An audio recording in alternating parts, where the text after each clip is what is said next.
I wanted to go through a PowerPoint presentation with you this morning to give you an overview of what is FOCUS. Some of you may have seen this, it was on the New Mexico Kids website, but we wanted to give an overview and just give a dialogue. If you have questions, please do not hesitate to stop me and ask.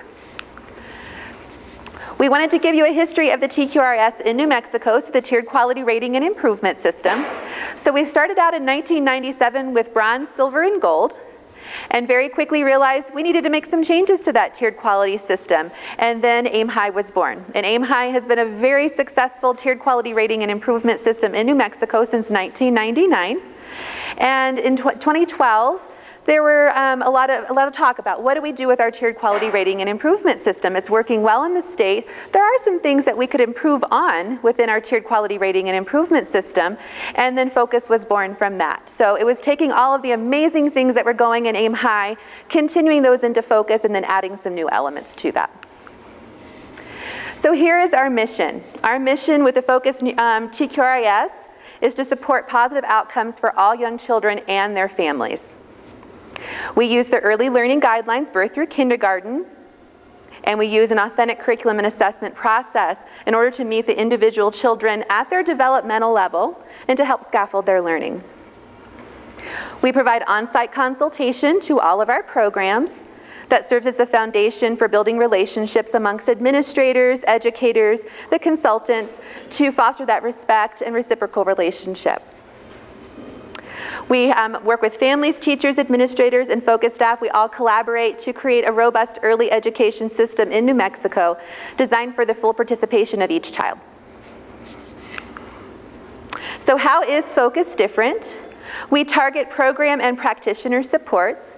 We work primarily with you. We're working with the administrators first in the front office. That's where we start. We want to get to know you first, and then we get to know your educators. We really want to know what works well in your program, what are your challenges in your program, and where do you want to see your program grow to. Professional development to increase the educator's knowledge and skills and program quality. So those are either coursework or trainings that we offer your staff. And graduated program standards that are closely tied to the early learning guidelines. By show of hands, how many of you are familiar with the New Mexico Early Learning Guidelines? Okay.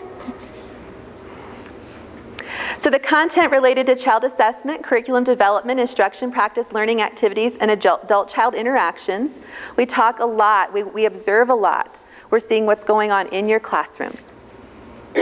We do a lot with health promotion practices. So those well child checks, dental, hearing, and vision, ensuring by the time you get to 5-star that all of those are being watched over within your program to ensure that we have healthy kiddos in New Mexico. And like I said, we work a lot with the program administrators. The consultant is going to be with you primarily and then going into your classrooms. So this is the commitment statement that we have that we use throughout the state for FOCUS.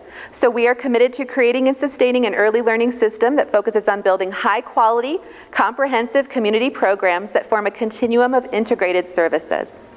This commitment reflects the goal adopted by the New Mexico Early Learning Advisory Council that every child in New Mexico will have an equal opportunity for success in school based on equitable access to an aligned and high-quality early learning system. We want the best for our children, and we want to make sure that our kids in New Mexico have that great start. So what is your role and responsibility as an administrator? You'll be expected to review the FOCUS criteria with the educators in your program.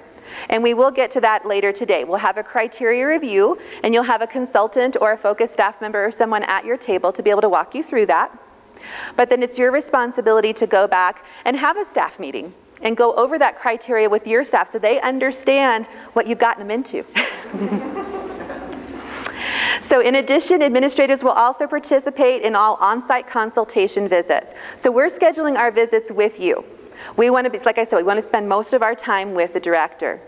You'll be responsible for implementing recommended practices, participate in the development of action plans, work in partnership with their FOCUS consultant, support attendance at trainings, provide information to your FOCUS consultant, the FOCUS verifier, and we also work with a company, a national company called Child Trends. And what they're doing is they are working to validate the New Mexico Early Learning Guidelines as a valid tool for programs to use. So they do a lot of research throughout the state. They do contact programs, and they'll just ask you specific questions. How's it going? They may even come, they'll ask you, but they may even come visit your program as well. So we're looking to complete objectives within set timeframes and communicate with the focus consultant via email or telephone as needed between your site visits. Okay? Any questions so far? So licensing. Part of our criteria does address what you are required to do with state licensing. So you must be licensed by the state of New Mexico and show evidence of substantial compliance with state licensing regulations, meaning that you cannot have anything occur in your facility that would place you on a conditions of operation. Any kind of sanction that would be placed would kind of put the brakes on with focus until you can remedy that, and then we would start over. So being in substantial compliance. The program must agree to implement the New Mexico Authentic Observation Documentation Curriculum Planning Process using the New Mexico Early Learning Guidelines. We like to call it AODCP for short, so you'll start hearing a lot of acronyms, Early Learning Guidelines, ELGs. Program must agree to implement the guiding principles for the full participation of young children birth through age 8 in New Mexico's early learning system. And we also engage in continuous quality improvement. Not only do we expect that to be happening in your program, program-wide and classrooms, but we also, at the level of focus and with the Office of Child Development and across sectors, participate in continuous quality improvement. That's why we have the criteria we do today. Based on participant feedback, we are continuing to improve on focus. Site director and educator. So the site director must meet director qualifications relative to the child care licensing regulations. And all educators working directly with children employed after your program has signed the focus letter of agreement must have a high school diploma or GED. So the focus letter of agreement is something that you sign. You go over it with your focus consultant on your first visit. You actually have 30 days to sign it, so you can think about it if you need to. And anytime after that, anybody that you hire that is working directly with children must have their high school diploma or GED. Data reporting. So the focus program must meet to all reporting requirements and ensure that the required data is current. So we'll talk about this in a little while. About noon we'll talk about, or right before that, we'll talk about the database, the focus database. And we'll kind of go through an overview of what that looks like, and then you actually have a homework assignment. Leaving here, you'll be actually our first group that's going to be entering information straight into the database, starting focus. So we're excited to have you guys do that. Fair Labor Standards Act. So this is a national requirement. This is also New Mexico labor law requirement. So that you acknowledge, you actually sign an acknowledgement, you have your staff sign the acknowledgement as well, that they understand and you understand that you must pay for them to attend trainings. Okay, any questions up to this point? There's a question. Yes, ma'am. The GED or diploma that you're asking about, what if they're in college courses, like college level, can get the GED diploma before that? Most colleges require that they have a high school diploma or GED before they're allowed to take them. Okay. Placement test and place into those? Okay. Have that happened before? Okay, but they do not have a high school diploma or GED? Okay, we'll look at that on an individual basis because our understanding is that they have to have one of the two to be able to take college coursework. So we could definitely review that with you. Okay? Yes, ma'am. You just said they have to pay, the program pays for the trainings that they're attending. That's correct. Okay. Absolutely. Can you explain what the variances are for the director qualifications? Because they have to be qualified under state licensing? That's correct. So whatever is listed in the state licensing reg. So high school diploma, meeting the education requirements in there. So they're grandfathered in because if you're there for forever. Yes. That's okay. It is okay. Absolutely. It's a great way to put that. Been there forever. Any other questions? So the focus criteria is broken down into two essential elements. The first one is foundations of quality. So this is where you're going to find information relative to the full participation of each child, the health promotion practices, or our developmental screenings, professional qualifications, and our ratios and group size. In Essential Element 2, we work with the authentic observation, documentation, curriculum planning process. So that is lesson planning, observing the children, and doing just a lot of observations in the classroom. And then how does that lead back to planning? And then intentional leadership is our continuous quality improvement. How many of you do events throughout the year in your programs for your families? Absolutely. How many of you set goals for yourself? Okay, so we're not asking you to do much different than what you're doing right now. The continuous quality improvement is seeing what you're doing right now, celebrating what you're doing right now, and seeing what you would like to improve on. But it's also keeping that, because how many of us make beautiful flyers, we make beautiful bulletin boards, and then when we're done, where does it go? You take it down, and where does it go? In the trash.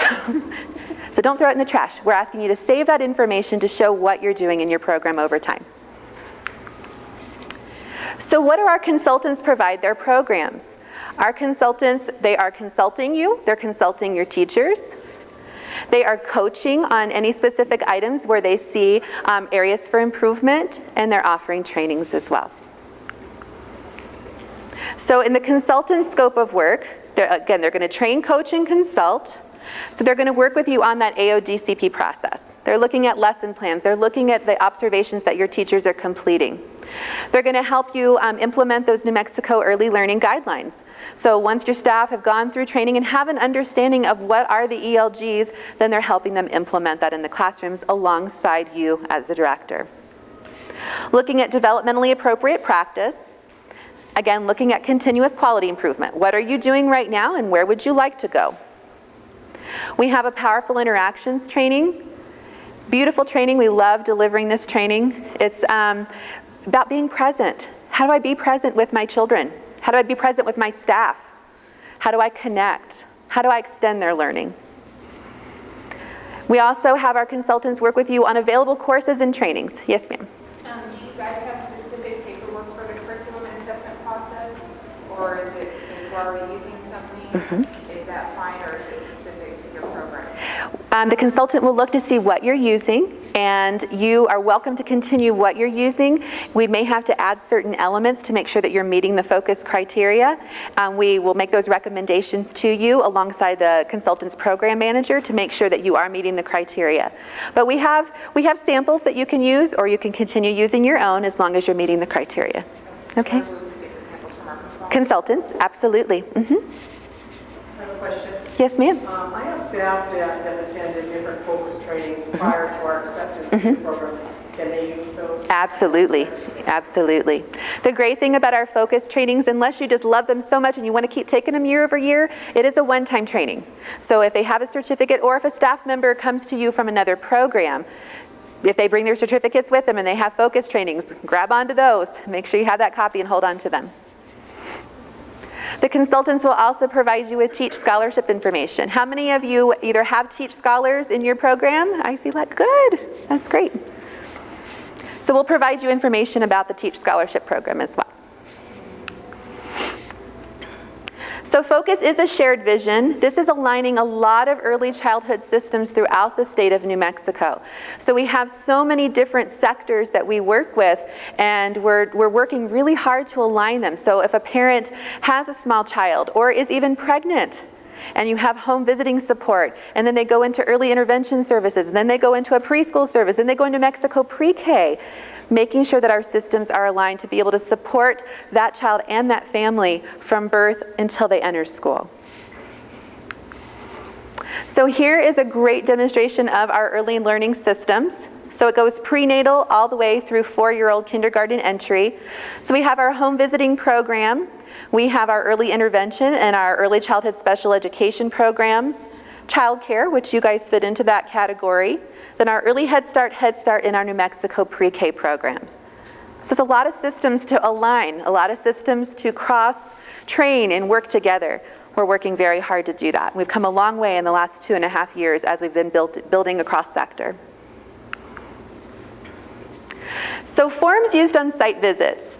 It's kind of fuzzy, a little hard to see. I just wanted to kind of give you an idea of different things that you'll see when the consultant comes to visit you. You'll have an initial visitation report. This is the first scheduled visit that your consultant will schedule with you. They'll come out to visit with you. All of our visits are announced. You'll always know when we're coming because we're going to sit down and schedule that with you before we leave that visit. So you'll always know when we're coming back. The letter of agreement is what you're agreeing to do. So a lot of the terms that we talked about earlier, we refresh those, go over them once again with you inside your building and meet your staff, and then you sign your letter of agreement to participate. We have a site visitation report. Our consultants use this on every site visit. That way there's a record of the visit and you can always look back and see how far you've come. We also use an action plan. So for goal setting, getting you in the habit of setting those goals and how do I meet those goals, we use a SMART goal format so that you are setting very sustainable goals. The last thing we want to do is help a program set themselves up for failure. No, we want you guys to set yourselves up for success, and we help with the goal setting piece of that. And then the Fair Labor Standards Act form, again, making sure that you're understanding what the labor laws are here in New Mexico.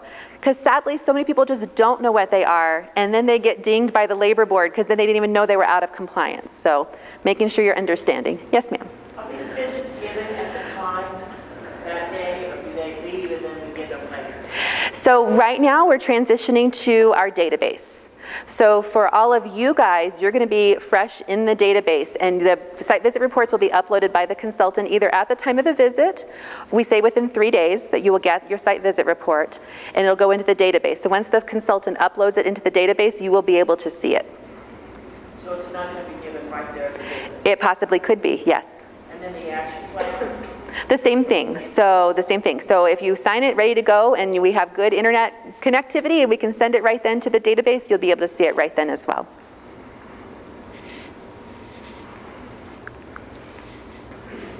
So what does a consultant do on their visit? So within the first 4 visits, our consultants will be going over the letter of agreement with you, going over the focus criteria. We're going to go over it here today, but I'm sure you're going to have lots of questions, and that's what your consultant is for, to go over and answer those questions for you. Classroom visits, hopefully alongside you. We definitely would like to have us going in as a partnership into the classroom, seeing what's going on and working with your educators. Collaboration and relationship building. There's nothing worse than having someone come into your classroom and telling you, can you fix something or can you do something different, and you have no clue who they are. You're like, well, why should I listen to you? So building that relationship so that your teachers and yourself have that trusting relationship with the consultant.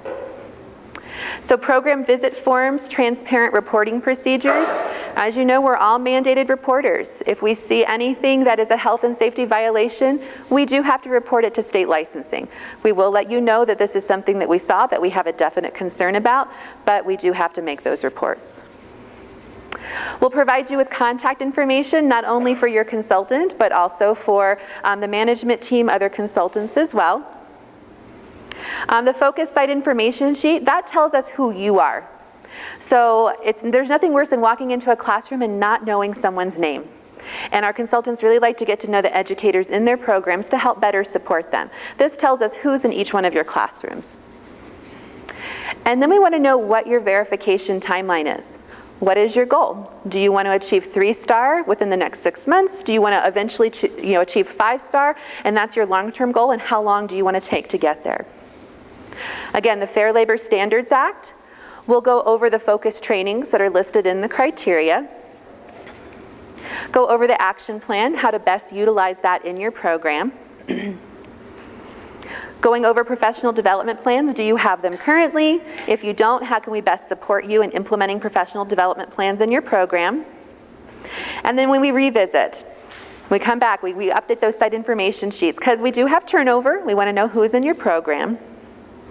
And then we set those first action plan goals within the first couple of visits. And we also introduce the portfolio documentation that's required in the focus criteria, along with the quick look documentation as well. So within the first 4 visits, we'd like to give you a lot of information and show you where your program could be headed. Any questions? Yes, ma'am? I just have a quick question on training. Recently, I received a document, and right right now, I cannot remember who it's from, but some equivalencies for some of the training based on education. Yes. Is that something the consultant will help us like swim through to see? I know that it has to be verified by Sherry Archuleta, but That's true. is that something that they can help us with if we have like transcripts or educational background, stuff like that? Right.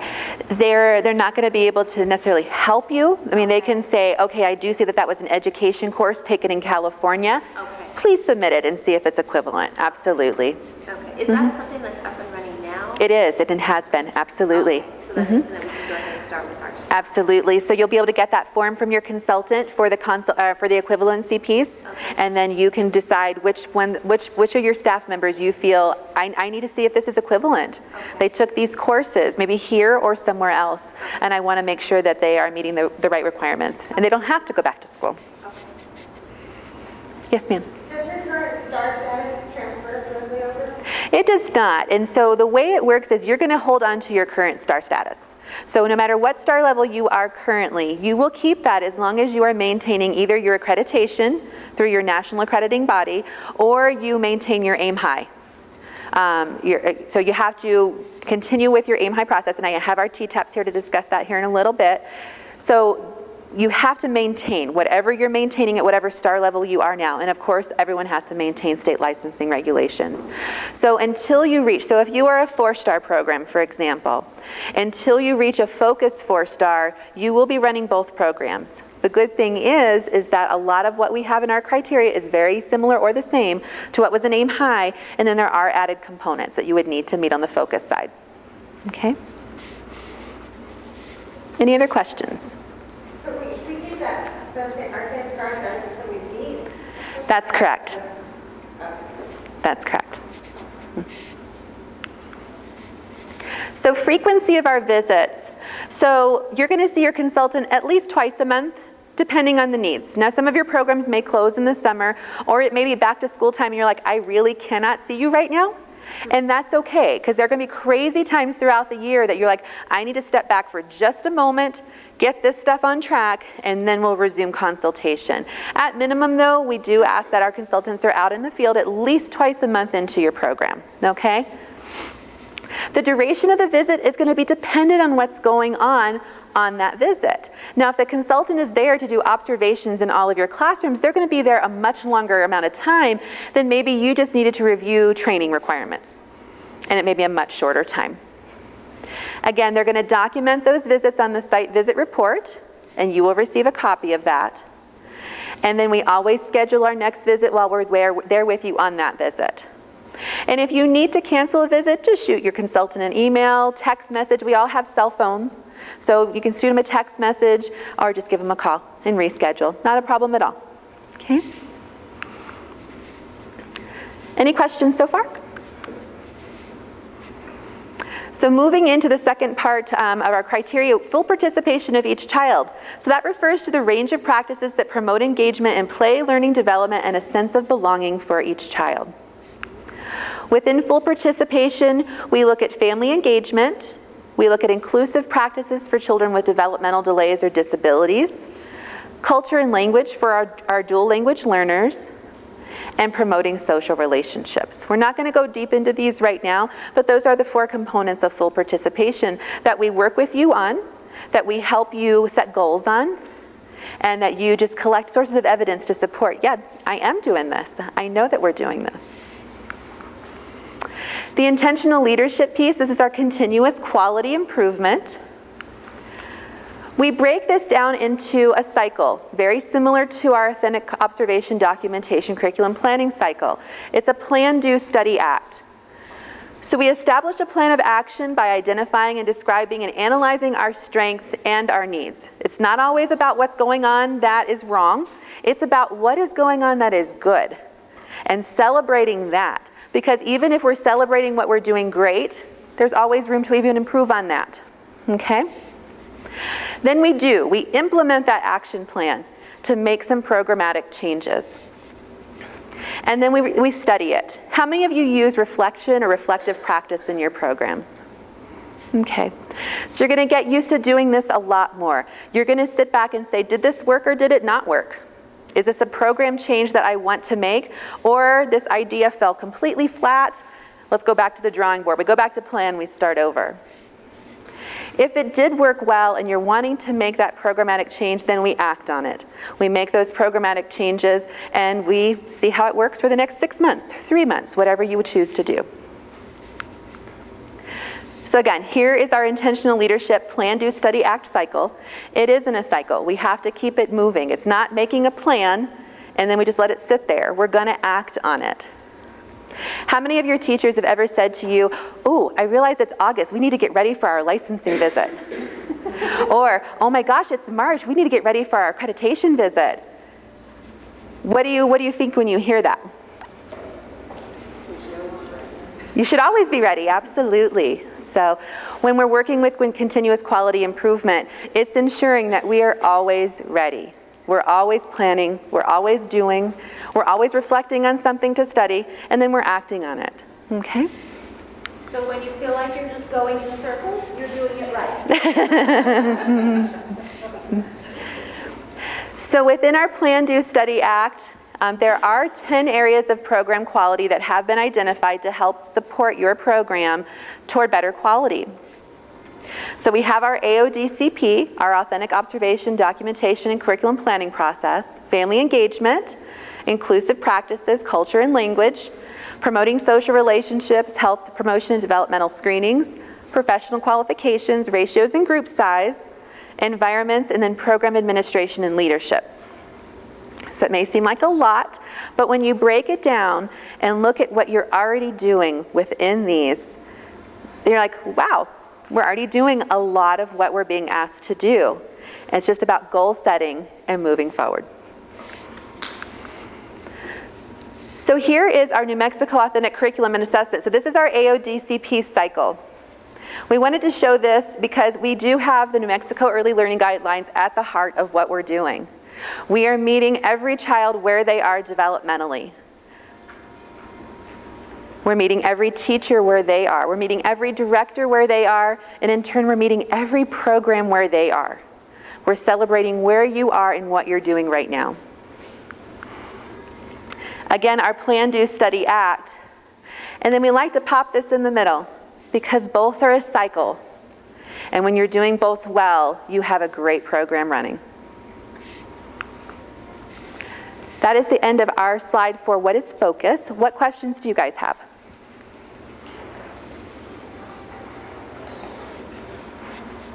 I have a question. Yes, ma'am. When you said that we would maintain our current star status, Yes.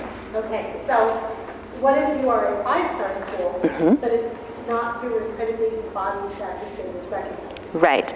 So every program starts with the 3-star criteria, and we work our way up. That doesn't mean you have to ask for verification at 3, and then ask for verification at 4, and then ask for verification at 5. There are many programs that are jumping in and saying, well, we're already doing a lot of this, and we're meeting these components, and with your help, we're going to meet this, and then we're going to wait a little bit longer and just request 5-star verification. So it's going to be up to each individual program how much you want to bite off and how much you want to implement at one time. So, but we will not maintain our five-star status, we will go to 3. You will maintain your 5-star status as long as you are still accredited with NECPA. Okay? And we have until December 31st, 2017 to get everybody moved over to Focus. So that is your timeline. So if your accreditation were to end before that, and you said we're not renewing it, you would drop back to actually a 2-star. But if it's past that date, then we just keep working and getting you guys back to your 5-star. So you would drop that if we to a 3-star or a 4-star come January 1st, 2018. Yes. Whatever we have. Yeah, and that's our goal, is to get you guys, because I know most of your programs, if not all, are accredited through NECPA, am I correct? And so we want to make sure that we get you guys where you need to be within that time frame, and it's absolutely doable as long as everyone's invested and ready to roll. Yes, ma'am. However, if we do become accredited by NACE or a recognized program between now and then, we will automatically be at a 5-star and Focus will not be. We don't need to continue. You don't need, it's not required. That's correct. We do have a good handful of 5-star NACE programs that are in Focus. They don't have to be, they're choosing to be. They really wanted to have a voice in where the state was headed. And so they're involved as well. Yes, ma'am. Are there, this is just a naive kind of question, are there resources available to get us to, I mean, the program's committed, administration's committed, do we have resources available to get us to that 5-star level by December 31st? We do. So you have your Teach Scholarship, which will definitely help yourself, your educators, whoever needs to get the education components in place. So there definitely is that resource. Once you're moving up in the star levels as well, you will receive higher reimbursements rates from CYFD, which will help offset those costs as well. Okay. Yes, ma'am.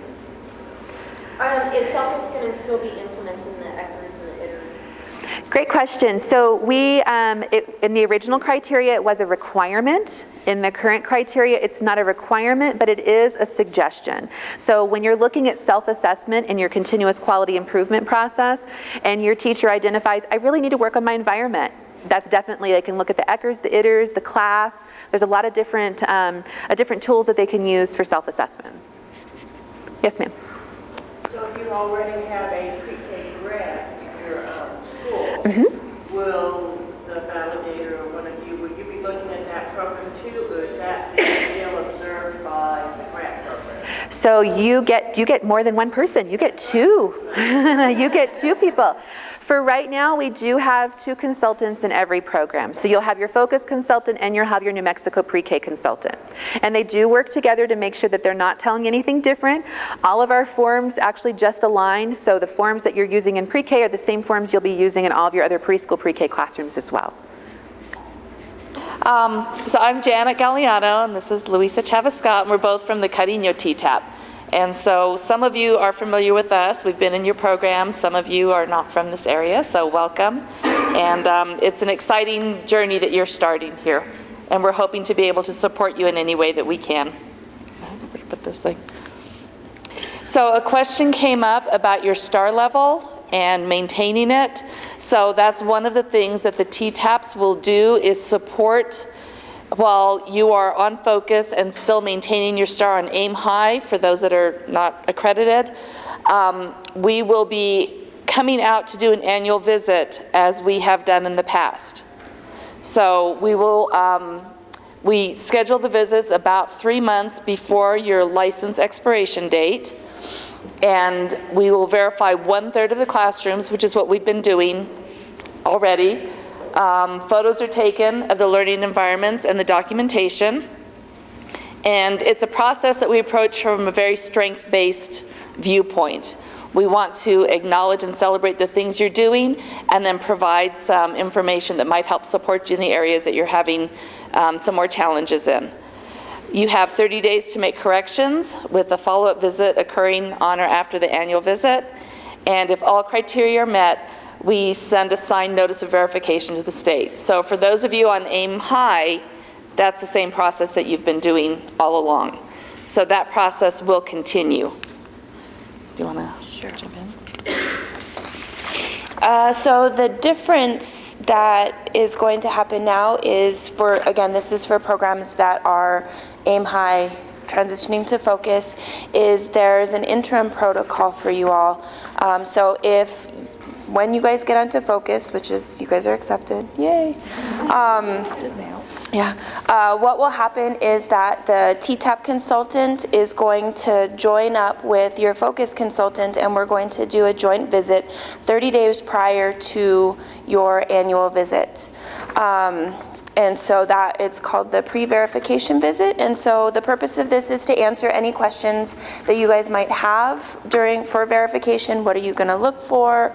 How is this going to work? What is going to be verified? And so we give you letters and papers and that kind of stuff to explain what we verified during this interim process. Like Steph said, programs that are on Aim High, so 3 or 4 star programs, are required, are expected to maintain Aim High status while you are getting verified through Focus. Does that, okay, that's the action plan piece. Okay, so a big question that we all have is, well, are you going to be looking at our documentation, the AODCP process? Because for those of you on Aim High, you were told given different lesson plans, different observation forms. And so one of the things that we collaborated is to help you is that is a piece, if your consultant writes an action plan, that we won't look at, because that's something that's being worked on with your focus consultant. Say a couple things.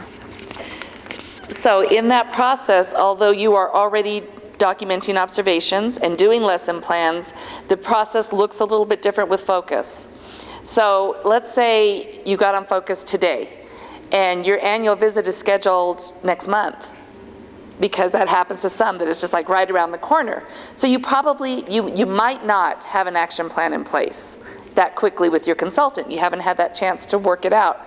So in that case, we would then go ahead and look at all the criteria that we look at with the 3- and 4-star tool.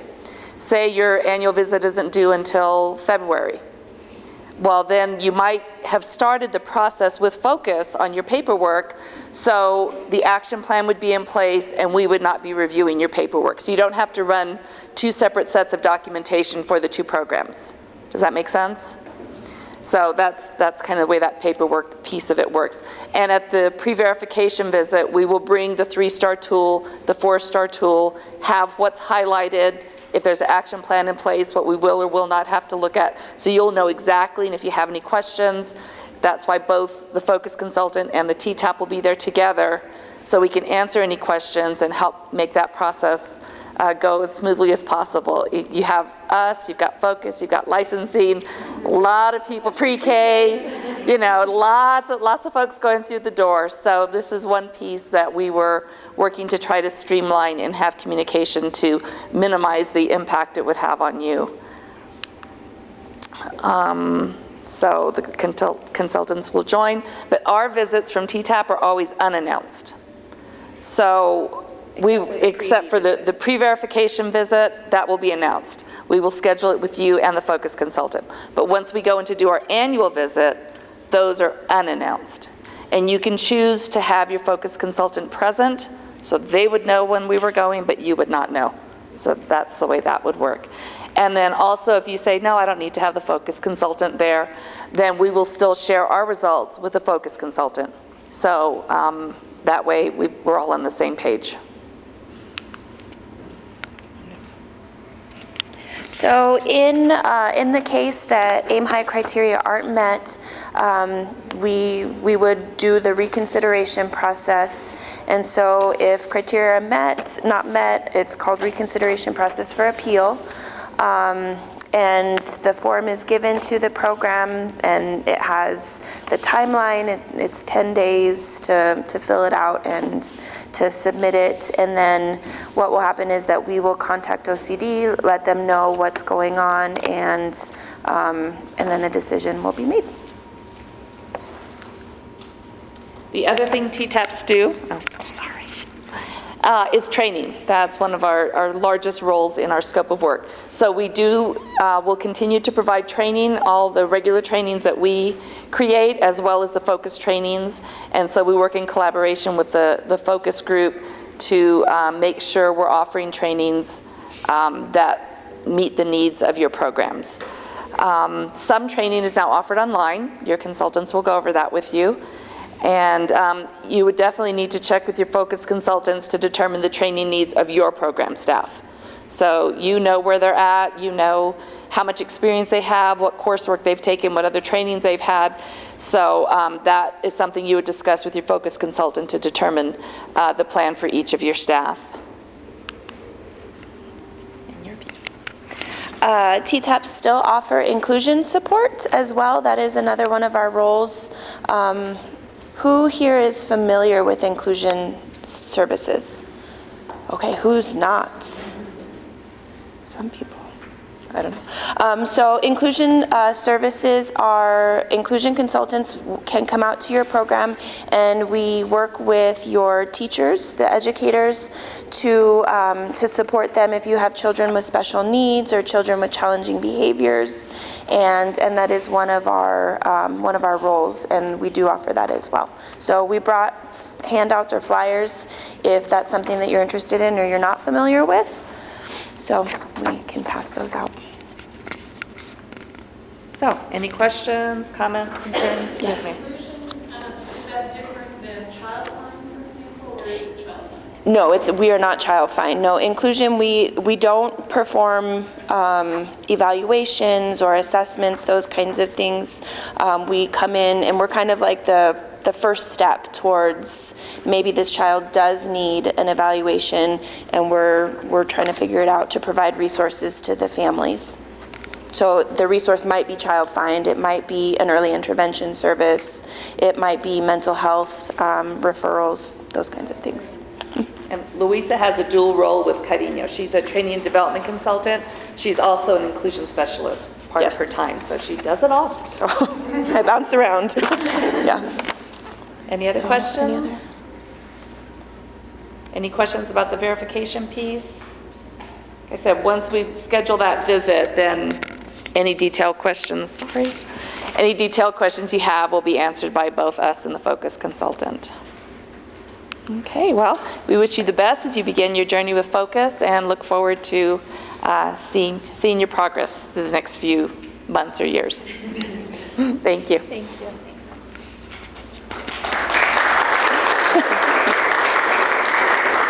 You can have that back. Thanks, Janet. And to Luisa and Janet for being here to discuss the TTAP role in making sure that we are helping our program succeed through training and through our transition from Aim High to Focus. How many of you are a 3- or a 4-star program who will be balancing both Aim High and Focus? Thank you, good to know, thank you.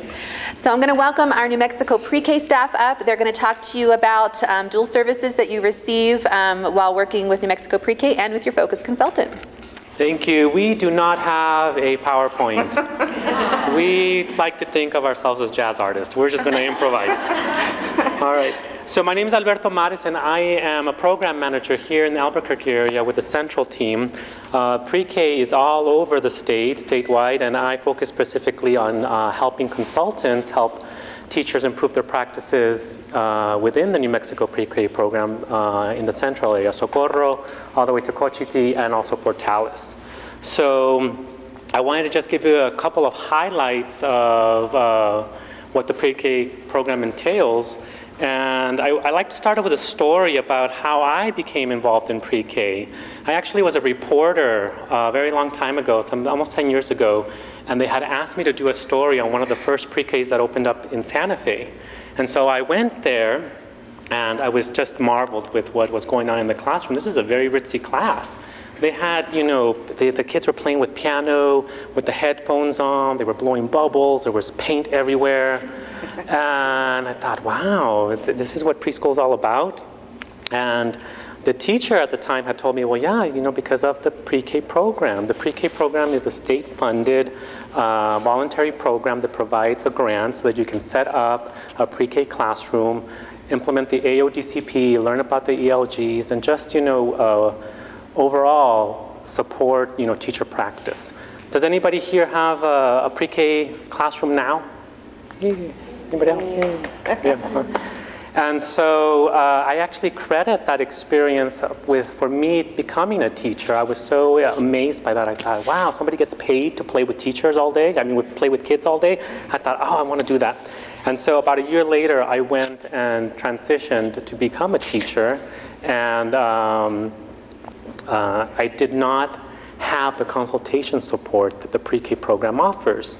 So I thought that would have been so great for me to have somebody to talk with about my practice. I just had to kind of wing it. So that's one of the great benefits of the pre-K program, having this consultation support where a consultant comes to your classroom, to the teacher's classroom, and focuses on best practices. So let's see. Anything else that I missed here? Questions? The 3 years. Okay. So currently, you know, pre-K is celebrating 10 years of pre-K. It began in 2005, and so it's 10 years of pre-K. And almost every year, the legislature increases funding for pre-K. So it's a very important program in the state. About a year ago, we began a pilot program for extended day pre-K. Usually, it was only part-time. It's both offered in PED classrooms or public schools, and also private childcares. it was at the part-time level, and now, you know, they've started the pilot to do extended. And then this year, we're beginning with 3-year-olds, extending it with 3-year-olds, full-time. And other than that, so I wanted to pass it on to Laura, who is a consultant in the field, actually working with teachers, and just kind of give you a little bit of an experience about what the consultant does in the classroom. So I was a Sorry. preschool teacher when it first started in 2005 when it was first piloting. So it was very exciting. You know, it was confusing and when we started it, and we've come a long way. And I think that's why I wanted to become a consultant, because I had a great consultant that would come into the classroom. She would observe my classroom and give me feedback, and it was collaboration as far as like, you know, let's work on the lesson plan, you know, and I told her I want to work on this and this, and she would help me. And that's what I do. I go in the classroom, I work with the teachers, the administrators, on what kind of goals they want for their classroom. You know, whether it's, I really want to work on my environment, you know, we look at Eckers, we go over, you know, parts of the environment, you know, the lesson plan, we look at all that kind of stuff. And I observe in the classroom, we fill out a classroom visit form, and it's very collaborative. I'm not going to go in there and, you know, tell the teachers what to do. I basically collaborate with them. Anything else? I mean, it's fun. I love pre-K. Ashley? Ashley? Hey, it's just to record. Oh, yeah. Yeah. You have the microphones too. Well, good morning. My name is Ashley Largo. I'm with a state monitor for pre-K. I'm program monitor for Ronda State. And basically what we do is we actually oversee the entire program for pre-K. So many of you have already raised your hand stating that I am part of pre-K. And for you, thank you so much, really being part of our 4s and now into our 3s. Yes, like Alberto has said, that we have introduced the 3s this year for the first time for early 3s. So, you know, a lot of programs did apply for it, and we wanted to go ahead, and because of limited funding, this is a pilot program. So we really wanted to get that feedback for those of you who are doing the early 3s, and just being honest with consultants as well, and being able to say, you know, this is what's working, what's not. So we could really get that feedback, and we're able to go ahead and implement it a year or two, mostly as soon as possible, basically. So we do have 22 programs around the state who are offering the early 3s and early 4s. And we have 75 programs around the state who are offering New Mexico pre-K, either with 4s or 3s. So I know a lot of the directors here, so it's really great to see you guys. Chrissy, Janine, Tyler, Angela, Sandy. So those of you are the ones I've really worked with. Also, it was really nice to get confirmation this morning, just about 10-15 minutes ago, regarding that Focus will also be using the same forms as New Mexico Pre-K for the portfolio. So it was a big thing for us, and I hurried and texted my monitors over there and said, you know, they're going to use the same forms as we are. So it's really good. A really good feeling. As pre-K had grown, as well as our team, so we missed Josie. She went to TTAP, but we were able to go ahead and keep her within early childhood. In addition to that, we were able to go ahead and provide 3 new monitors, Pauline Baca, Beth Summers, and Meredith Montano. So many of you have already been on the meet and greet with them, and they've introduced themselves as far as what they're going to be looking at. And just on our part, we're going to very consistent model for us. So we're kind of on a consistent model of monitoring your programs at the same time. So it's not her way, my way. So it's just consistent across the board, which is really good. And Monica, she's in Las Cruces right now. She's excellent program manager. So she's our new program manager for this year, for sure. And it's really nice that we're all going to be collaborating with Home Visiting, Focus, Higher Ed. So we're getting our ducks in a row. We're talking, and we're collaborating, and that's the good thing. And that's the one thing we really communicate to our programs, that we are working with other home visiting, basically. So we want to keep that continuum as well. Does anyone have any questions? About pre-K, the consulting, the support.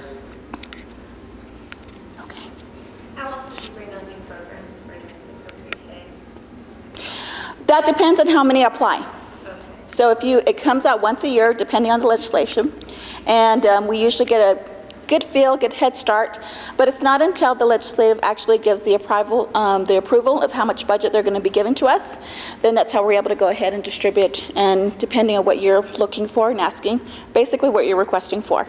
Early 3s, early 4s, basic, extended day, and the needs, basically, so. And what time of year do you accept applications? We always put it on New Mexico Kids, and that's usually between, it depends on the legislative session. 30 days, which is probably about March or April. 60 days, probably about April or May. Yes? Is there a way of getting information on what the qualifications are to apply for this grant? Well, you can go to newmexicoprek.org. You can also go to New Mexico Pre-K, yes, the website, New Mexico Pre-K, all spelled out, and get information. It's basically just what you're requesting for, what you need, and you also get, if you're in an investment zone, there's another one. We really want to go ahead and target programs that haven't been, children that have not had the opportunity to have an early childhood opportunity, or within 66% within Title I schools. So it really depends on what your need are for your particular program, community, area. Yes? How long from the March or April do you find out whether or not you are going to be part of the pre-K program? You'll actually apply, and then we'll go through and we'll receive all the deadlines. There's deadlines that that are going to be met. From there, we'll go ahead and start reviewing and reading all of your applications with the pool of readers, and then it's going to be based off scores. And then from there, we start the process of. It's actually based on scores. So when you turn in your application, that's when we start reading it, we start distributing it out, and we start to really narrow it down. And then after that, it's like until a good month or so is when you'll be actually notified. Many of the programs just recently received their letters at the end of June, beginning of July.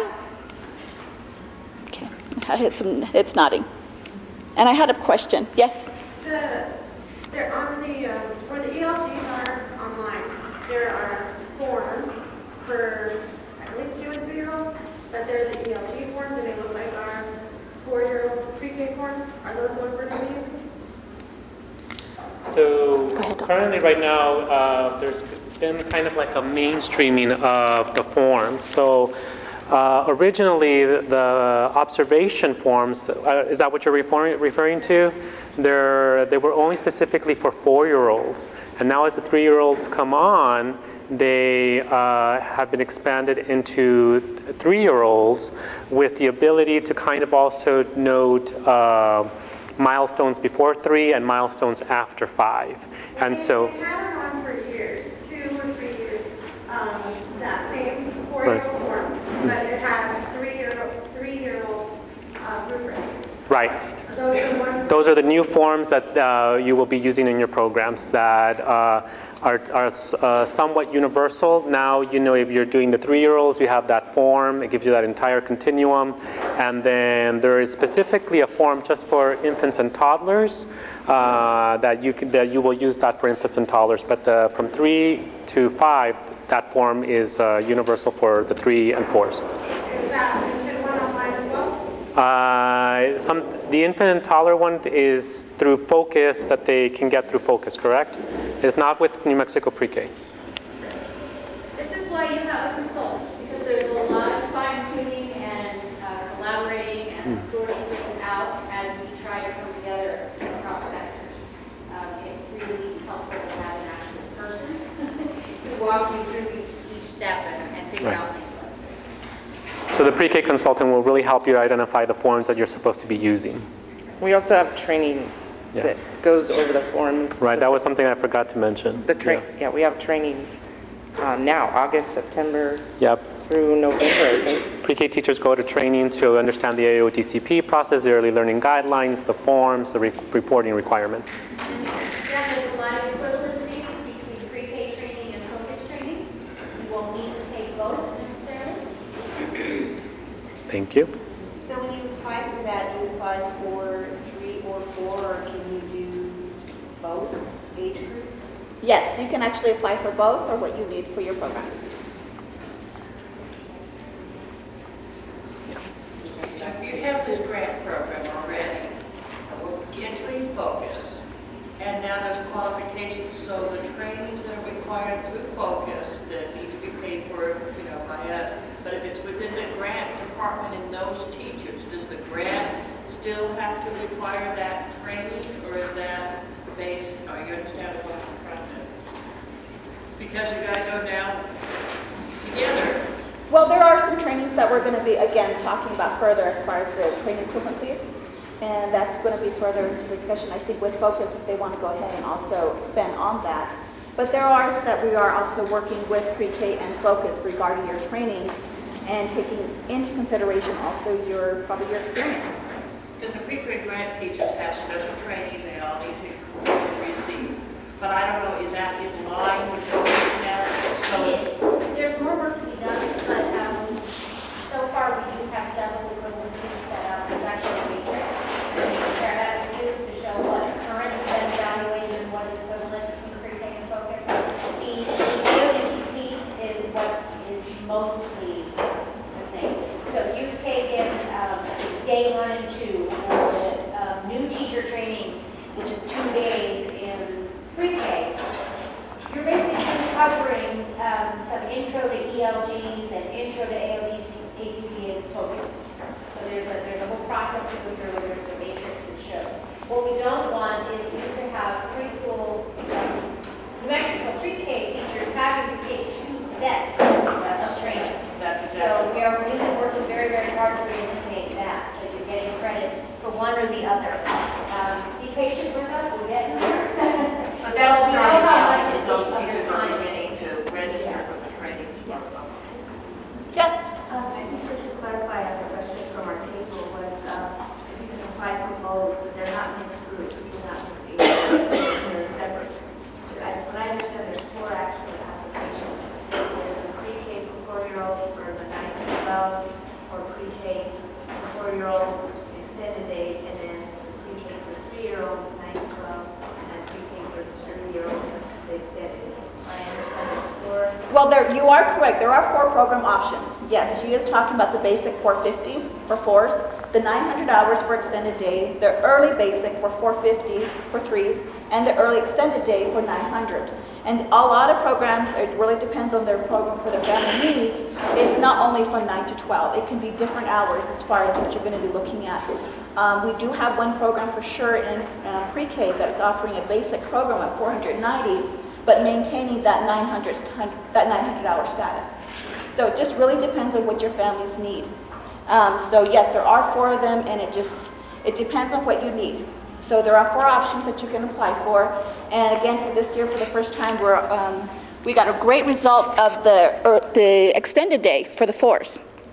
And this is the first time we got early 3s, so it's going to be another pilot phase where we're going to get a lot of questions, a lot of confusions, but at the same time, it's going to be a lot of support with the consultants as well. So